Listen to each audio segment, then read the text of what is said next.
Unit study has taught me how to make connections. So Mhm. I can see something, kind of file it away, and then pull it out at the right time. Well, I don't think it always came naturally for me, but it's a lot easier now. So I do just kind of file things away in my head. And I would say, what could I possibly add in where it relates? Anything. It's like a big brainstorming page. We may not do all of the things. It's almost like just a brain dump.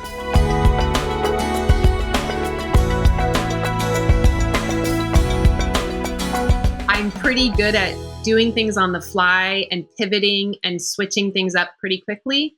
And unit study has taught me how to make connections. So Mhm. I can see something, kind of file it away, and then pull it out at the right time. Um, or see something as I'm reading through a read aloud and say, wait, that's a connection in this history book to science. I'm going to have to go look at that. And then the kids and I go look at it Where do you put that? So are you filing that literally in your brain, or do you keep a usually. little notepad No, usually literally it's literally in my brain. in your brain? Well, I don't think it always came naturally for me, but it's a lot easier now. So I do just kind of file things away in my head. But how I do it is I kind of think of it as a mind map. So you have something in the center, and then everything branches off, and each branch would be a subject matter: science or nature, math, history, art, music. Language And arts. language arts, exactly. Mhm. And from there, even if I don't write in each thing, in my mind, this is just what's happening, but I used Mhm. to write it down. And I would say, what could I possibly add in where it relates? Anything. It's like a big brainstorming page. We may not do all of the things. It's almost like just a brain dump where I'm categorizing any idea, anything I've seen, anything we might read, the books I have, and I just kind of all consolidate it in that way. Yeah. Or if I think about it in that sense, but you can also just do it as a list. Sometimes I just make a big list and I don't categorize it until I've got it all out of my brain. Yeah. When that's exactly how I used to do it, both of those, honestly. Mhm. What ended up working better for me was the mind map because I'm a very visual Yeah. person.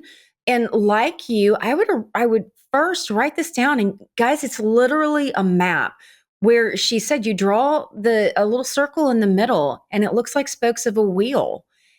And you just are writing down all these ideas around that wheel for various subjects.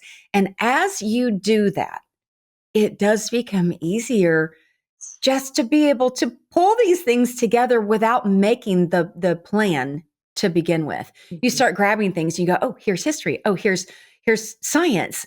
And then if you're writing it down on the back end what you've done, that's another good place for you to take a second mind map and start adding the things you've done to say, okay, we have covered a lot of history here. We have covered a lot of science.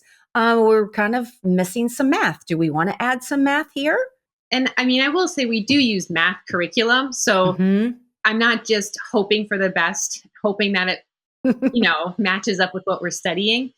Um, but anytime I can bring an extra piece of math or the beauty of math in, or a famous person that has done math, I will try to do that because it tends to stick in their heads a little bit easier, Yeah, because they can relate it to all the different things that we learned about with that. And so the yeah. connections seem to make it more meaningful, and therefore they retain the information a little bit better along with the projects or the activities that we do. And I would say the exact same thing about the reason I chose to use unit studies and project based learning is because there are just unbelievable real life connections Mhm. in comparison to just doing something out of a textbook. A lot of times, kiddos will learn out of a textbook, and then if they have to take a test, they will remember for the test and then it's gone. But when their hands are in a unit study, particularly when it's project based, which we'll get to in just a second, um, That allows them to make those real life connections that you're talking about. So I too always used mathematics curriculum. But the reason I would include math in a unit study is because it made that real life connection or that interest-based connection to where they owned it. And that's what Absolutely. I've always called living math. Living math is real. It's living. It touches them versus just a rote thing they do. Homeschool Insights is sponsored by CTC Math. If you're looking for a great online math program, visit ctcmath.com and try it for free. For more great homeschool inspiration and resources, listen to the Schoolhouse Rocked podcast every Monday, Wednesday, and Thursday.